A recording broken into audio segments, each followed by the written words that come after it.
Welcome to the Defense and Aerospace Report Daily podcast. I'm your host, Vago Muradian. Our podcast is brought to you by Bell. Since 1935, Bell has been redefining flight. Learn more about its pioneering spirit at bellflight.com. Joining us today on what would have been the opening day of the Navy League's annual Sea Airspace Conference and Trade Show that would have been outside Washington, D.C. had it not been canceled, of course, by the coronavirus pandemic, is Mike Petters, the president and CEO of Huntington Ingalls Industries. Mike, thanks very much for making time for us. Well, Vago, thanks for reaching out. I wish we were in person, but obviously can't do that. And before we get started, I just want to give a quick shout out to all of our sponsors. Our global coverage is sponsored by Leonardo DRS. Northrop Grumman sponsors our cyber coverage and weekly cyber report. Fincantieri Marinette Marine sponsors our naval coverage. And of course, this podcast is brought to you by Bell. Mike, each company and their supply chains are all struggling with the impact of this virus on their workforce. Huntington Ingalls Industries is the prime contractor of some of the nation's largest, most complex, and most expensive programs. And I should note that the virus is even impacting your partner, including Kevin Graney, who is the chief executive of Electric Boat, who's unfortunately tested positive. How is COVID-19 impacting operations at Newport News in Virginia and Ingalls in the shipyard in Mississippi? And what are the procedures you've got in place to both take care of your force, but also deliver on some of these key programs? Well, thanks, Vago. And let me start by passing along my and our best wishes to Kevin. We hope he works his way through the process as effortlessly as possible. But please know, shipmate, that we're pulling for you. And for all of the shipbuilders around the country, not just the ones at Huntington Ingalls. You've raised kind of the very first question that we had to deal with as we shifted into crisis management mode. It seems like a lifetime ago now, but several weeks ago. And we laid out at the very beginning, three guiding principles for how we were going to respond to the virus. I'd say that most crises that you have there's a preparation phase, there's a respond to the actual event phase, and then there's a recover phase. We had almost no time to prepare. We were about 10 days from the recognition that this was a much different problem than we thought it was between then and our first case. So we really had almost no time to prepare. So we've really been in a response mode from the very beginning.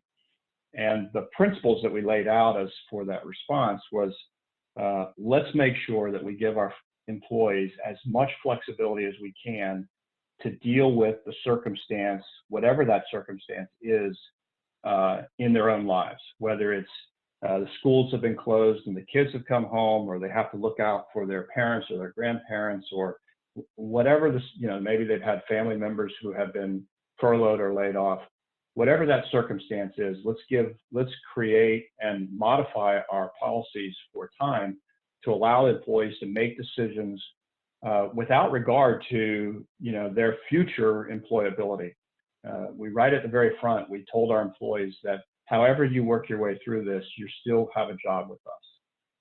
So, we did things like put in place liberal leave policies. We modified our sick time and short-term disability and personal time off policies to allow more flexibility. Most recently, we've done away with some co-pays in the healthcare side of the business. And most recently, we aligned all of that with the CARES Act, because I think the CARES Act actually is thinking about employees that are in some of the circumstances that our employees are in. So we aligned all of that with the CARES Act to give our employees even more flexibility. The second principle that we had was let's make sure that we are continue to protect the national asset that is Huntington Ingalls. We've spent over the last 5 years nearly $2 billion investing in capital in our business, creating and hiring workforce in our business and training that workforce, and moving and supporting our supply chains in a pretty robust way. what that means for us in terms of protecting the asset was we need to find a way to keep the operations moving ahead. And so by doing that, by committing at the very beginning that we're going to keep the operations moving ahead, it does continue to maintain the contact we have with all the stakeholders in the business, whether it's our communities or our suppliers or our employees, our customers. And in that, our customer came back and said that we were mission essential as part of the defense industrial base and endorsed the idea that we needed to go and continue to support the national security missions that are continuing to unfold out there without regard to whatever happens with the virus. So, so we've been doing that and can talk some more about that if you like. But then the third thing we came through was let's make sure with all of the, and frankly, all of the noise that's out there about what this is and where it is and how it's affecting people different ways. And we felt like it's a pretty confusing information environment. And we wanted to create a place for particularly our employees to be able to go and find ground truth as to what is and what isn't the truth. And so we wanted to be the trusted provider of information to our employees. And I'd say over the several weeks that we've been doing this, we've remained true to that. We have continued to find ways to create more flexibility for our employees. We have continued to find ways to support to protect and sustain the asset for the long term. And we have worked really hard to separate fact from fiction and be the provider of fact for our employees. So that's kind of been the way we've approached it. Interesting things that a crisis does is this is not a hurricane. It's not over in, 48 hours and then you go out and you see the sun's shining and everything's back to the way it was and you might have to rebuild a few things. This response period is going to last for a long time. And so the recovery phase, which usually starts after the response, the recovery phase is actually already starting. And so that's part of the way we have to rethink the way we're going through this is that let's start thinking about our responsibilities from a recovery standpoint. And so we're also doing that. How are you guys doing the delivery part of this? Because shipbuilding, it's very hard to maintain social distancing when you're building a ship, any more than if you're on an aircraft carrier or you're on a warship or you're even in a shipyard. Folks are in close proximity to one another, whether they're laying cable or they're welding or doing anything else. Talk to us about how you're managing to deliver, because your footprint spans from building Ford-class carriers, building Flight 3 destroyers, building Flight 2 LPD-17s, building the amphibious assault ships. You're on the attack submarines on the Virginia-class, you're on Columbia, and you're also refueling Nimitz-class ships. So, I mean, it's an extraordinary swath of work for which you guys are continually responsible for. How are you maintaining the health of your workforce, which is a national treasure, at the same time delivering for the Navy? Well, we've kind of two different sides, that maybe two different lenses to look at through that. One is we have been lock-wired into the CDC guidelines for what do you need to be able to do in the workforce or in the workspace to reduce or even eliminate the possibility of exposure for our employees. And so we've worked really hard to follow those guidelines, to understand what they are. Those have been very dynamic over the last 3 or 4 weeks. They have continually changed. And so as they change, we change. And so I'd start with, we are aggressively implementing CDC guidelines as they come out. The second thing that we're doing, I think, and maybe a little bit of perspective, is that there's a lot of shipbuilding that doesn't happen in the places that you described. They happen in outdoor spaces or in large shop areas where you can open up the doors and you can have basically an outdoor environment to do work, and you can create social distancing in that place in a fairly effective manner and be able to keep that kind of production going. But as you point out, there are places on the inside of the ships. Typically, our most critical work requires folks to work closely together. And in those cases, frankly, in any case, if any of our employees are concerned, they have a chance, they have the responsibility actually to raise their hand and say, I don't think I like the way this is going.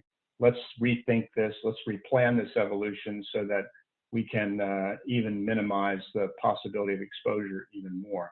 And so we feel that, you know, we're all learning on this, and I'm not going to tell you we've got it figured out, but I would tell you that we have been able to meet our major milestones, our most critical milestones. We've been able to hold the line on those since this began, and you know, as we go forward, we'll continue to aggressively implement guidelines, and we'll see where that takes us. What's the program impact so far across your programs? I mean, do you guys have any estimate as to delays or financial adjustments that'll be required? Because I know that you're in almost daily communication with Hondo Gertz, the Navy's acquisition executive, who has tried to put a paramount, as well as with reporters, to try to frequently communicate with us as well on where everything stands. Is it too early to have an estimate as to what the impacts on everything are going to be?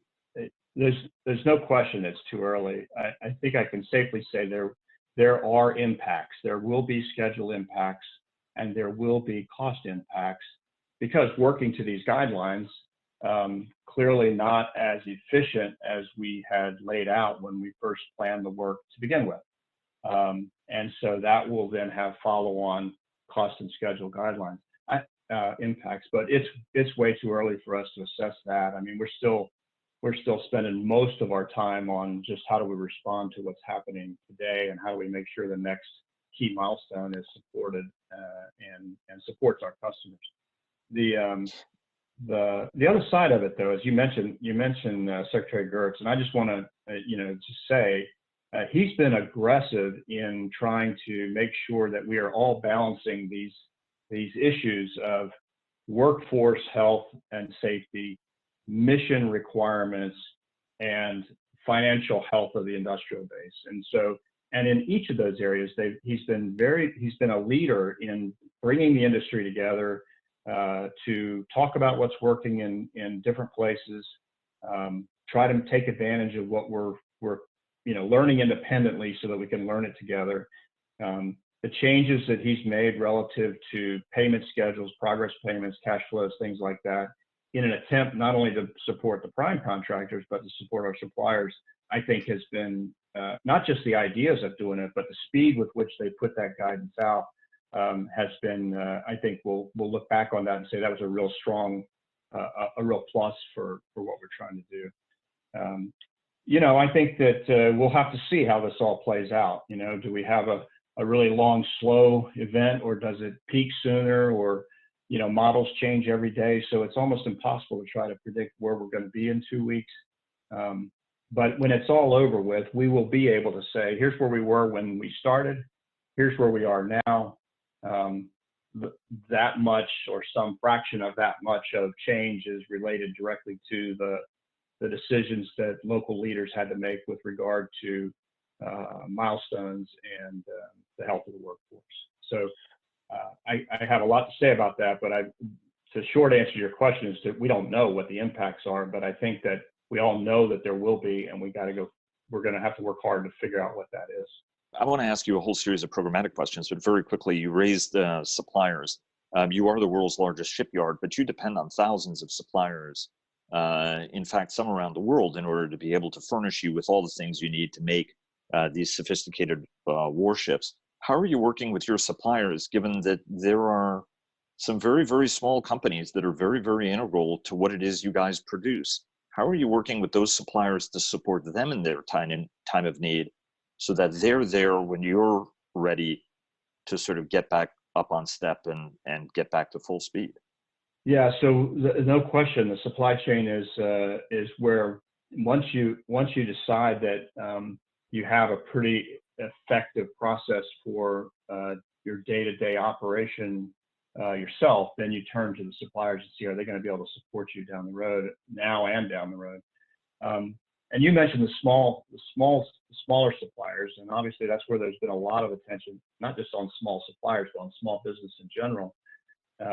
our approach on this has been any kind of guideline or change in the rules for payments that the Pentagon provides to us as a prime contractor. We're going to flow those directly. Those changes are going to flow directly to our suppliers where we can. And to the extent that we can pay in advance, we will. Last week, we paid our invoices for suppliers, for the small suppliers. We paid our weekly invoices for them, and about 2/3 of what we paid was actually advance payments. So we're actually, in some ways, we're getting money into communities across the country in virtually every state. We're getting money into the community, I would venture to say, maybe even a little quicker than the banks are right now. So, which just speaks to how important this base is, not just from a national security standpoint, but from an economic standpoint. And now a word from our sponsor. The Defense and Aerospace Report is brought to you by the Bell V-280 Valor, bringing the mission technology of the future to the battlefield of today. Visit bellflight.com for more. One of the issues that everybody is grappling with is what the defense budget impact of this level of national investment is going to mean. And by some estimates, we had $1 trillion debt this year. We've added $2 trillion to that. It looks like there might be a $1 trillion impact in terms of shortfall in tax revenue. Another $2 trillion package may be necessary later this year, which will be in the next fiscal year.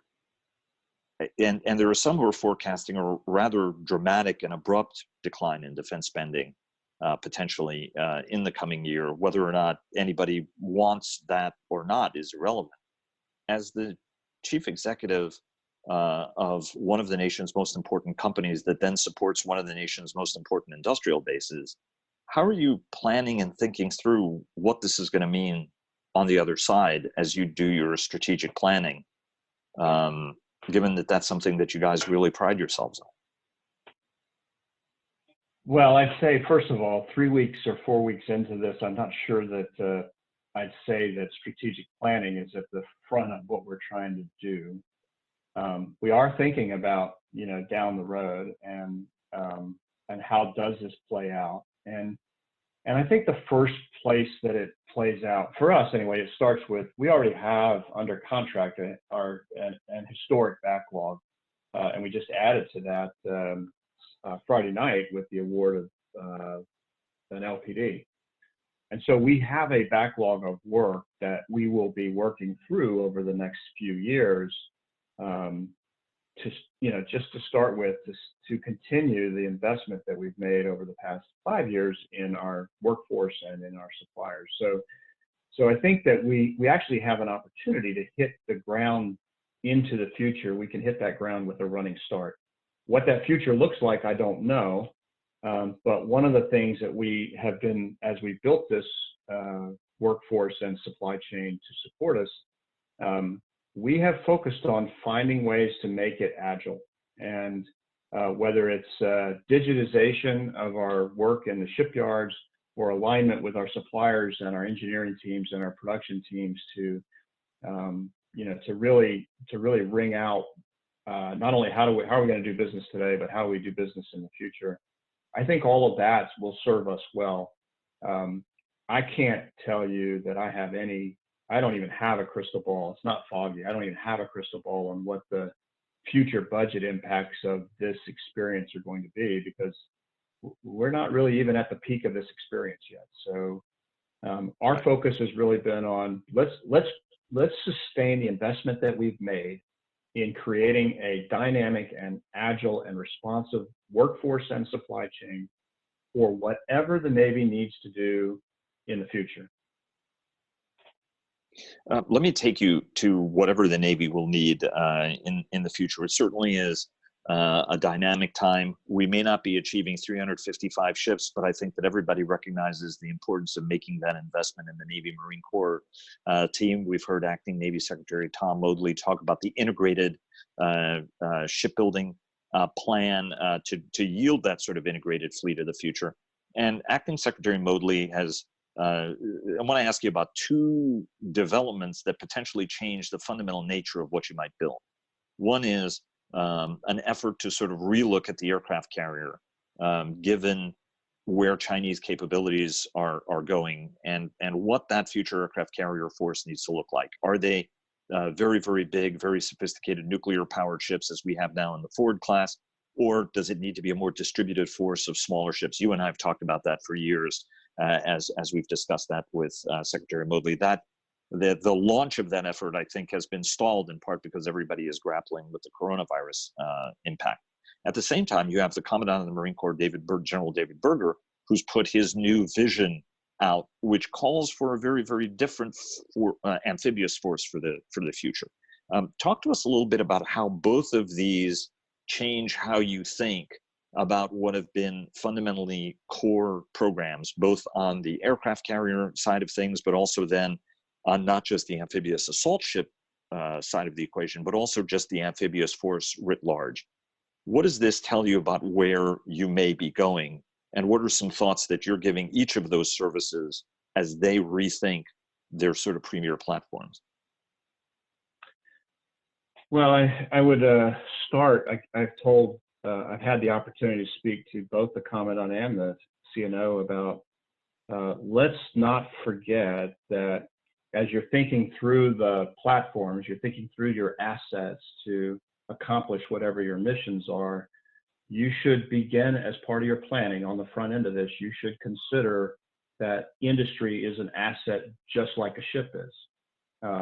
You know, now I would have said, if we were having this conversation, Vago, 6 weeks ago, what you would have heard me say is that over the last 3 years, I've replaced about half of my construction workforce.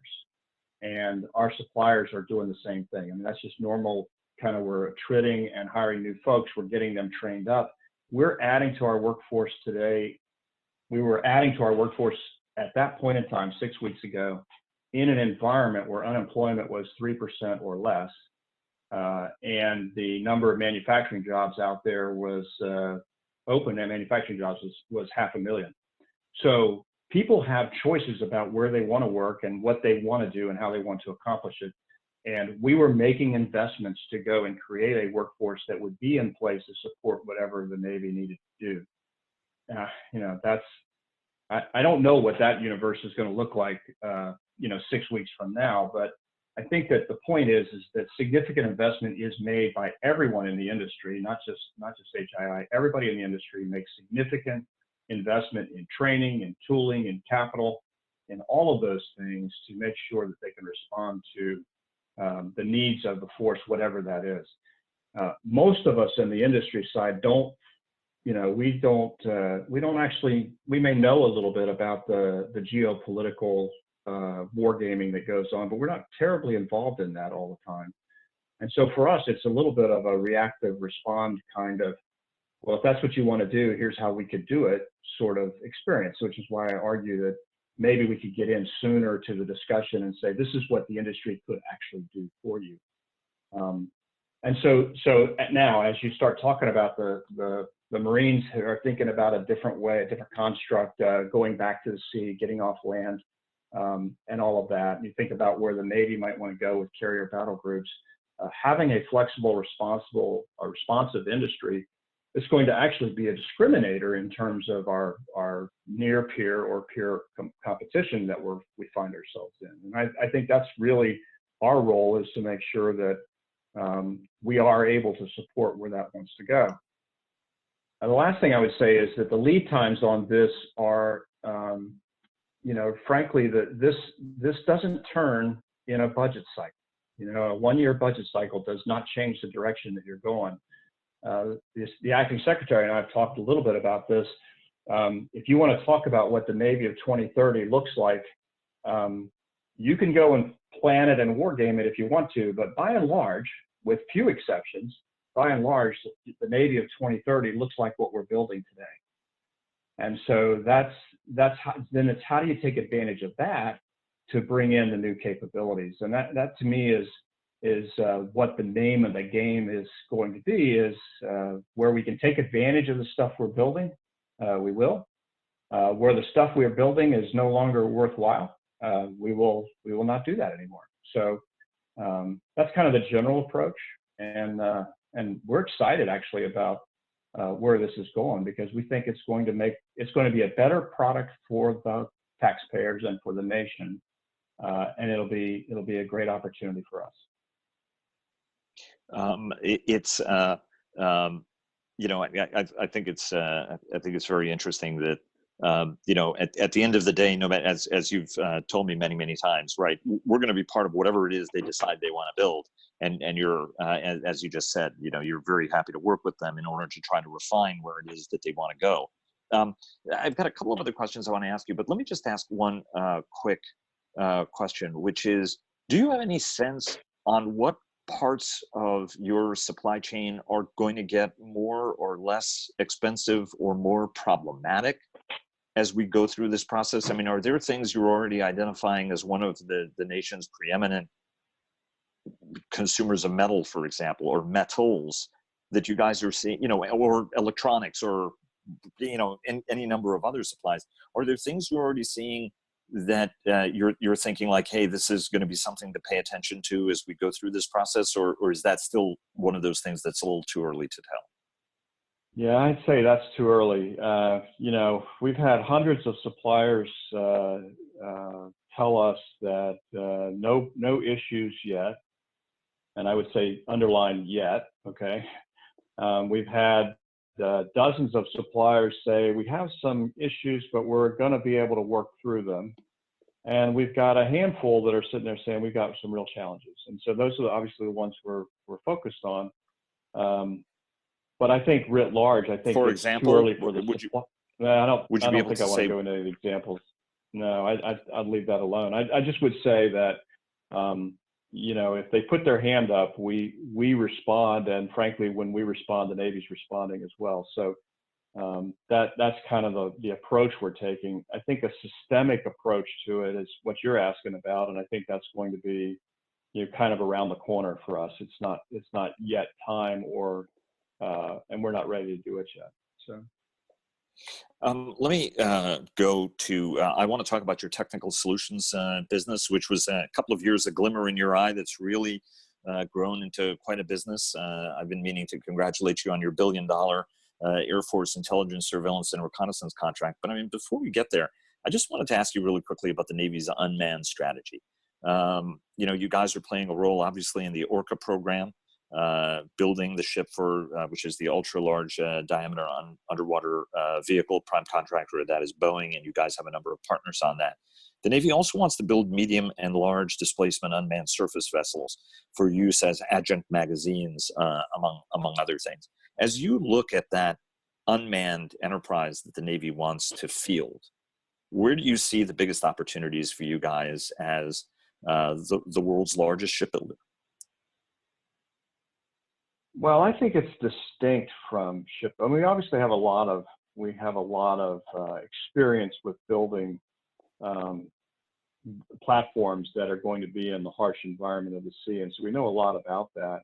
We also know a lot about how to manufacture stuff. I think that's why Boeing came to us and said, "Can you help us build their, very, very fine platform?" I think, honestly, Vago, I think that we are still pretty at the beginning of this. And my sense of it is that to those of us who are able to get things out there that the Navy and other customers could start to use and see the utility of it, that's going to shape the way they think about their strategy and operations going forward.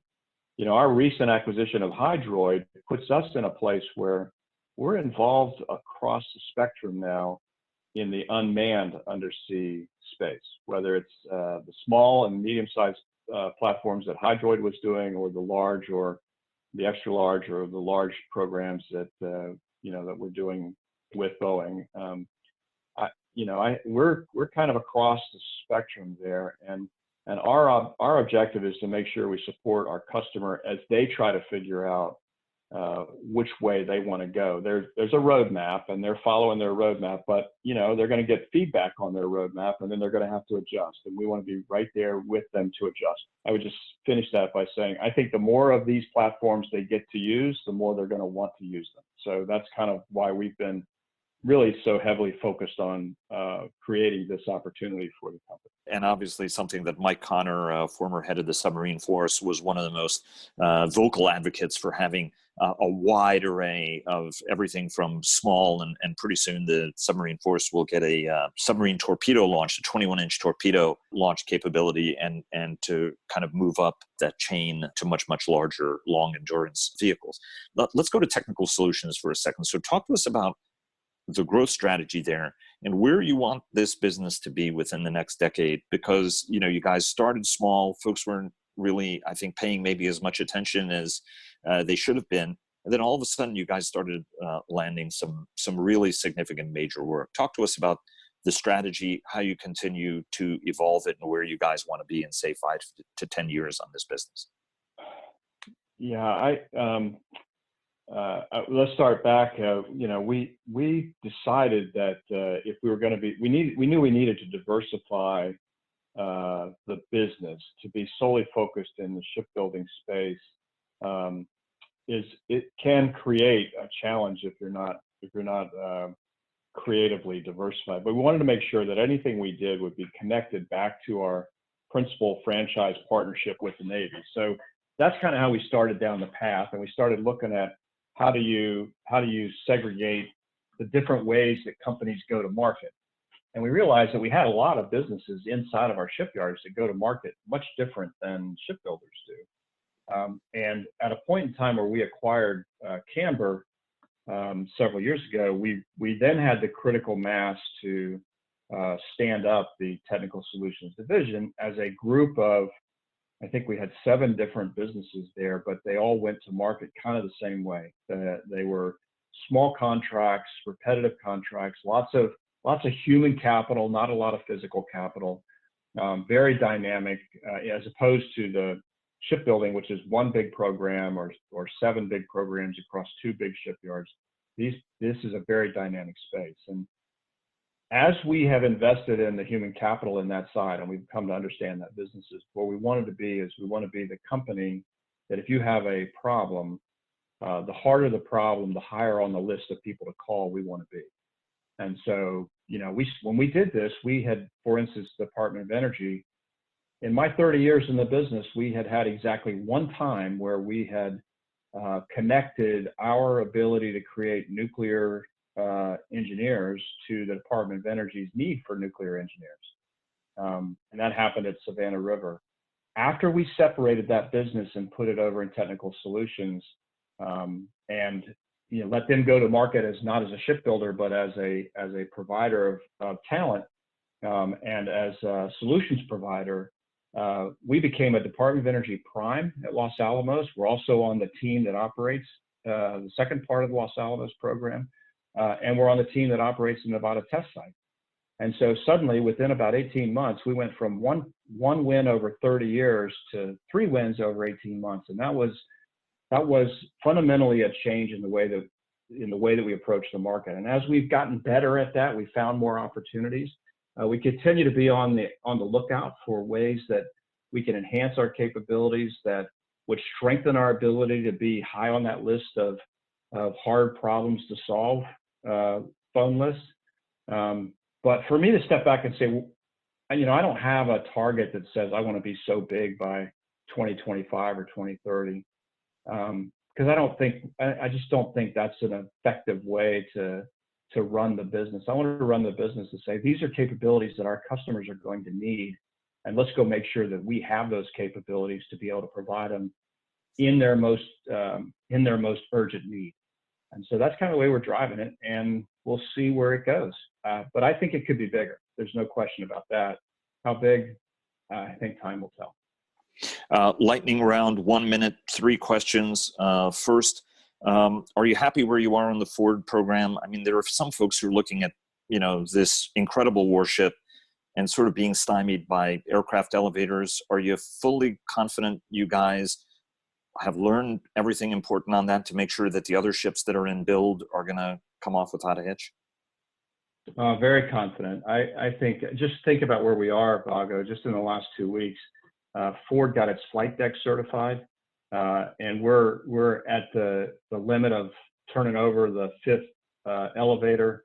It is the qualification carrier for new pilots on the East Coast today. I mean, it's a full up round and it's ready to go. Our view and plan and schedule shows that we should be able to get the production done on the rest of the elevators well in advance of supporting the shock trial that's coming up. And so I feel really good about where the Ford is. The technologies that we put in that ship are performing better than any of us thought they might when we first started. So, you know, we've had some of the drama of what happens with a lead ship, but when the lead ship is the prototype, it makes the drama even higher. But we've worked our way through most of that now, and it's just a matter of finishing the building of the elevators, continuing to support the ship at sea. And we're very excited to be part of that program. And I think the Navy's going to just love that ship. The sailors already love that ship. And I think they're going to love what that ship brings to them. I think it's a lovely ship. 30 seconds for two more questions. Offshore patrol cutter, Coast Guard is recompeting it. Are you interested? And then I'd be remiss if I don't ask you about the FFGX. You're the only contractor who hasn't said anything about your bid at the end of the day. Anything you want to tell us about that program now that the Navy's getting ready to award it? Well, I think I'll say what we've already said. There's not much to say here. The Navy knows what we've offered. I believe that we have a very strong offer, and we'll just see how that plays out as relative to the frigate.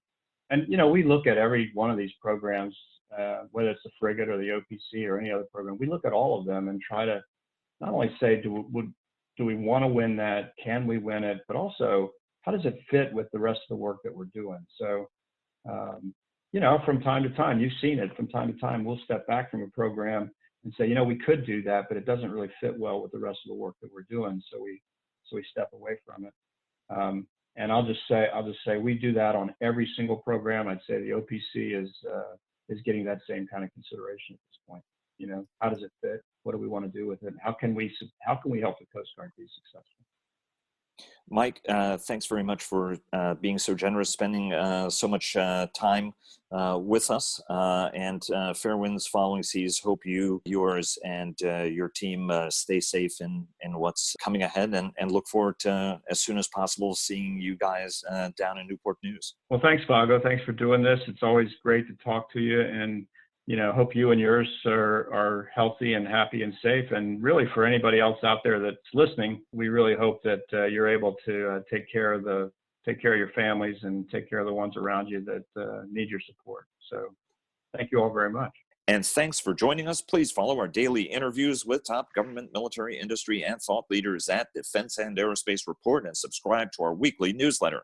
Follow us on Twitter at DEFAERO Report. That's at DEFAERO Report. Like us on Facebook at Defense and Aerospace Report, and check us out on LinkedIn.